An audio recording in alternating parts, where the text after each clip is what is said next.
Olá, vamos dar início ao nosso curso de revitalização de igrejas.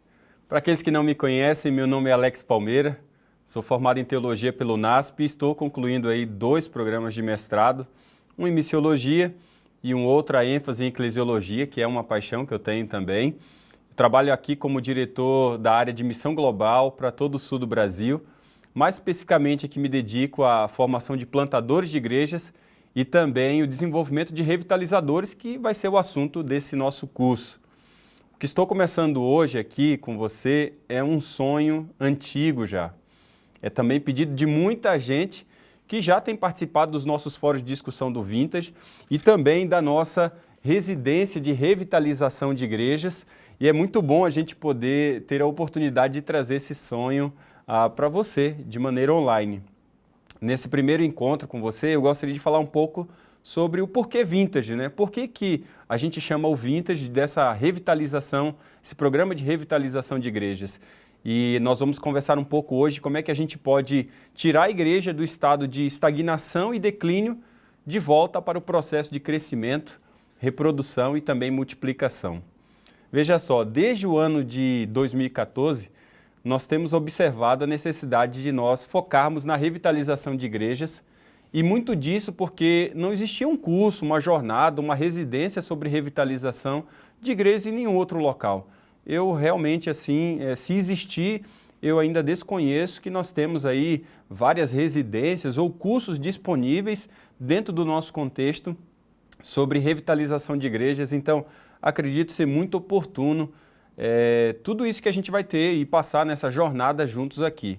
Quando a gente percebe que o crescimento real e líquido da maior parte das nossas congregações não passam de sequer 4%, a gente vai percebendo também que existe uma baixa retenção, o pouco envolvimento com práticas espirituais, de estudo da Bíblia, de oração, também de testemunho.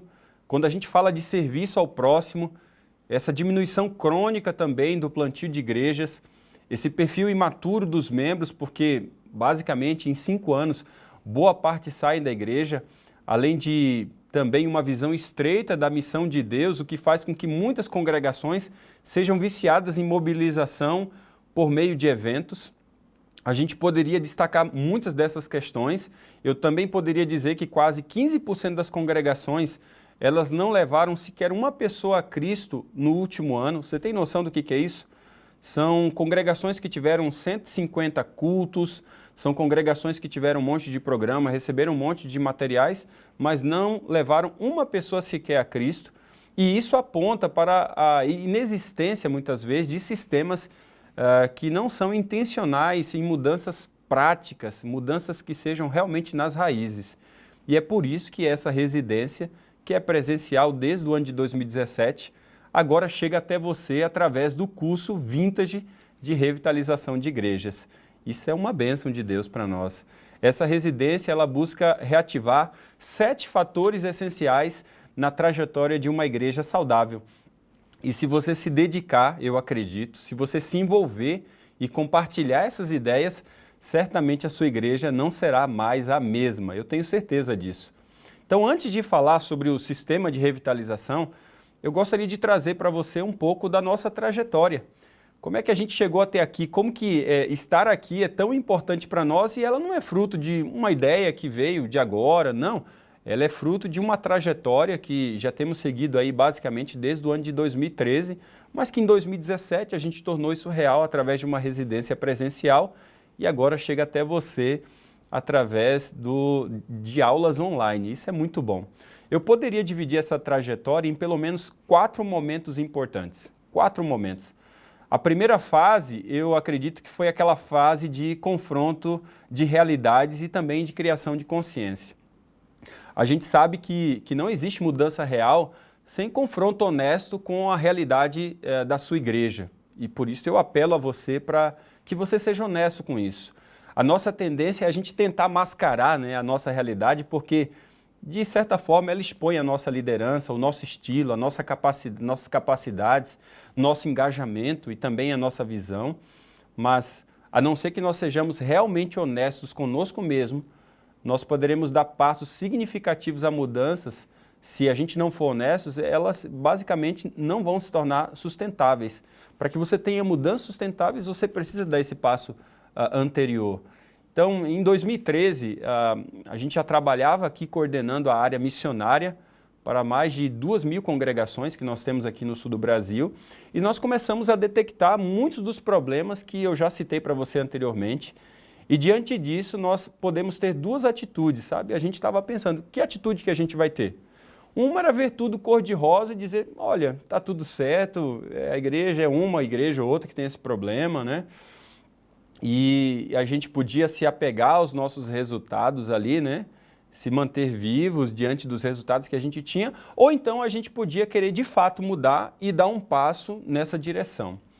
Talvez o que mais chamou a atenção naquele período foi quando a gente começou a compartilhar textos dos livros de Ellen White, e muitos desses textos falavam da necessidade de se envolver a igreja, de envolver toda a igreja na obra de salvar pessoas, né, do envolvimento pessoal.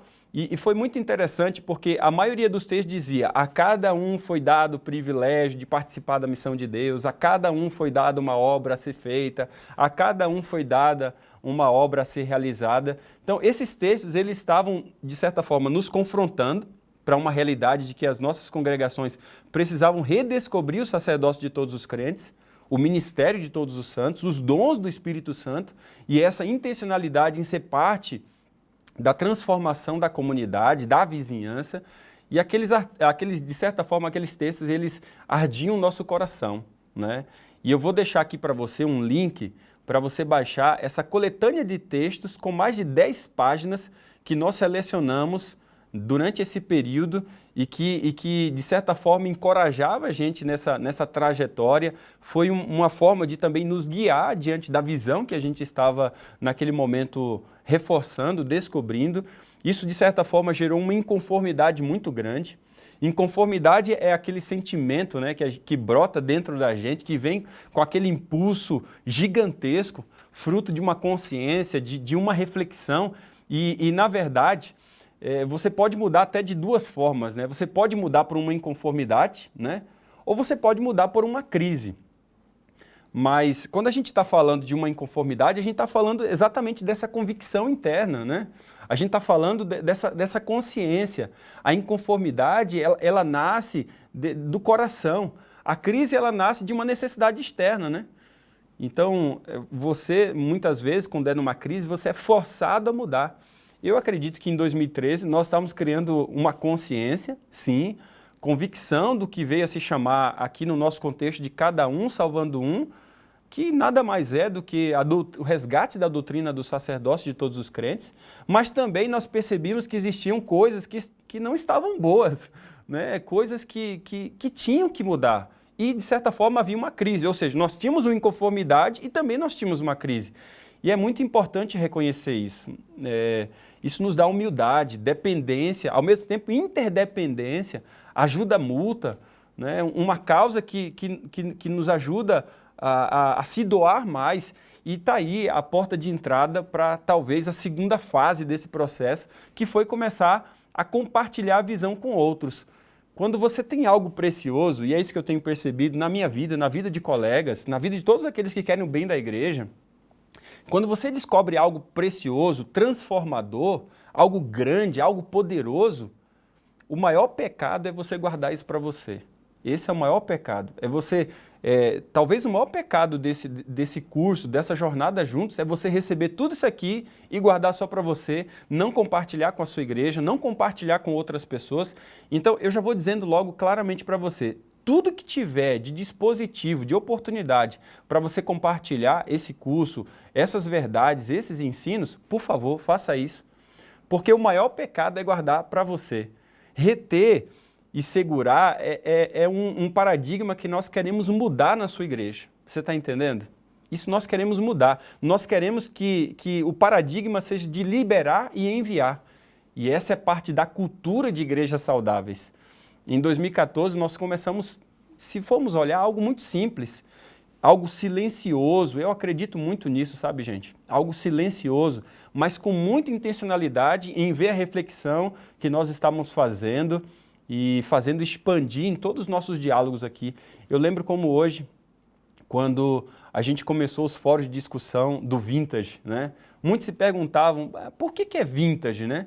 Essa é uma palavra muito comum, né? Aí no nosso contexto normal de vida, né? Ela remete à sua aplicação e muitas vezes a imobiliários, calçados, peças decorativas, tudo que são objetos da década de 30 a 60, né? Então, vintage. E na busca pela história da nossa igreja, especificamente aqui, principalmente no nosso contexto do sul do país, a gente descobriu pelo menos 2 votos. Olha que coisa interessante, 2 votos. Um de 1937 e o outro de 1938, onde o lema da igreja era cada um salvando um. Pasmem vocês, 1937 e 1938. Igrejas envolvidas na missão de levar a Cristo para outras pessoas. Aquilo foi impressionante, muito impressionante. Nós não estávamos inventando nada novo, apenas resgatando caminhos esquecidos. Por isso nós demos o nome de Vintage, um resgate dos votos de 1937 e 1938. E eu tenho aprendido que essa deve ser a marca do processo de revitalização de igrejas. Ao invés de buscar somente inovação a todo instante, nós precisamos primeiro resgatar caminhos esquecidos, os caminhos básicos que tornam a igreja um corpo enviado em missão com Deus. Então, compartilhar essa visão se tornou, até de certa forma, uma obsessão altruísta da nossa parte. Isso significa que Vintage ele não surgiu no vácuo, ele surge dessa construção de consciência. Ele tinha alguns fundamentos muito claros e que isso até sirva de lição ou que sirva de um fundamento, né? Sirva para você e para mim como parte dessa caminhada também. Primeiro, ele era um fórum de discussão, né? Ele era, nesse fórum de discussão vinha quem queria, só para você ter uma ideia, né? Vai vir pouca gente, eu ouvi até essas frases, olha Alex, vai vir pouca gente, porque se você não tem convocação oficial, se não tem ali uma convocação oficial pela administração, pelos pastores e assim por diante, o pessoal não vai vir. Só que é o seguinte, o Vintage, como um fórum de discussão, ele tinha essa questão de que vem quem quer e venha pela pauta, venha pelo conteúdo, venha pela necessidade. Segunda coisa que a gente tinha como fundamento é que o nosso foco de discussão era sobre eclesiologia. Nós queríamos discutir esse assunto de certa forma, falta de interesse que é a igreja. Entender o que é a igreja da perspectiva bíblica, entender um pouco também sobre missiologia. Isso nos levou diretamente para as demandas de revitalização de igrejas. Também de amadurecimento de grupos que não estavam se tornando igrejas organizadas e tudo isso devia desembocar numa consciência de que igrejas saudáveis, elas também se reproduzem. Elas ficam grávidas de outras igrejas. Daí a necessidade de revitalizar para a gente solidificar um movimento de igrejas que plantam outras igrejas. E foi exatamente o que aconteceu. Em 2016, nós começamos a primeira residência presencial do ECTS, do plantador, né? E isso foi tremendo, porque nós estávamos nessa intencionalidade, nessa consciência, né? Em terceiro lugar, nós não tínhamos promoção de departamentos, e isso, de certa forma, assustava muitos pastores e líderes, né? Eles estavam acostumados, todos os ajuntamentos que eles tinham, ter promoção de departamentos. O programa era muito simples, né? A gente não tinha louvor, porque não era culto, né? Era algo muito direto, né? A gente tinha objetivos muito claros. Primeiro, a gente queria fortalecer a visão do sacerdote de todos os crentes, que aqui a gente chamava de cada um salvando um, que chama até hoje, né? A gente queria abrir o diálogo. A gente entende de que não existe um processo de transformação, um processo de crescimento, se não existe um processo dialogal também. A gente queria expandir a visão de missões, a gente queria criar o senso de desenvolvimento ministerial continuado, constante, sistematizado, e a gente também queria aprimorar o conhecimento de novas abordagens, de apenas não focar em ondas, sabe? A gente está acostumado toda hora um modismo, uma onda. A gente não queria estar envolvido todo instante para ficar discutindo esses modismos, mas fundamentos, raízes. E, acima de tudo, a gente queria investir em gente. Talvez está aqui a razão porque nós estamos aqui hoje, porque a gente quer investir em pessoas, né? E esse último fator de investir em gente, investir em pessoas, se tornou a base para aquilo que veio a se tornar depois a residência com módulos de revitalização. A gente não queria fazer algo novo, mas resgatar caminhos esquecidos, né? Nós criamos algo que a gente entendia que precisávamos olhar para o passado, né, para a gente reconhecer as nossas verdadeiras raízes, os nossos fundamentos, mas também a gente precisa olhar para o futuro, para a gente enxergar a consumação da nossa história, mas também a gente precisa olhar um pouco para fora, sabe? Olhar para fora para a gente perceber, a gente se perceber como um agente de transformação de Deus na comunidade. Então, a perda desse olhar triplo leva muitas vezes a igreja para esse processo de estagnação e declínio. E o nosso objetivo nessa residência é ajudar você e a sua igreja a criar consciência desse olhar triplo. Olhar para o passado, para a referência, para a nossa história, para os nossos fundamentos. Olhar para o futuro, para a gente entender a consumação da nossa história, mas olhar também para fora, para a gente ser um agente de transformação de Deus. Basicamente, em último lugar, nessa fase, nós estamos falando de uma residência. E quando eu falo de uma residência, isso quer dizer que não é uma série de palestras, tá? Isso aqui não é uma série de palestras, não é uma série de apresentações, não é isso.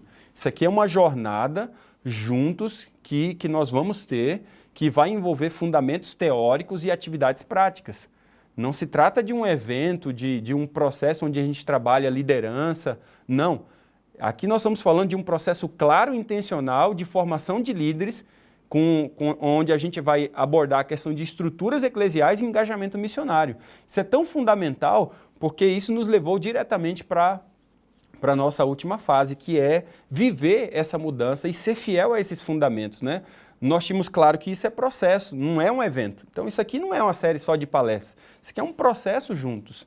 Nós temos aqui algo que é para catalisar um movimento de igrejas que tem um custo baixo, tá? E que não seja algo dispendioso, né? Igrejas que têm algo dispendioso, mas um custo muito baixo, com alto índice de fidelidade. Nós estamos falando de uma residência que tem que ser algo que tenha fundamento e que também seja prático. Aqui é aquela palavrinha, né?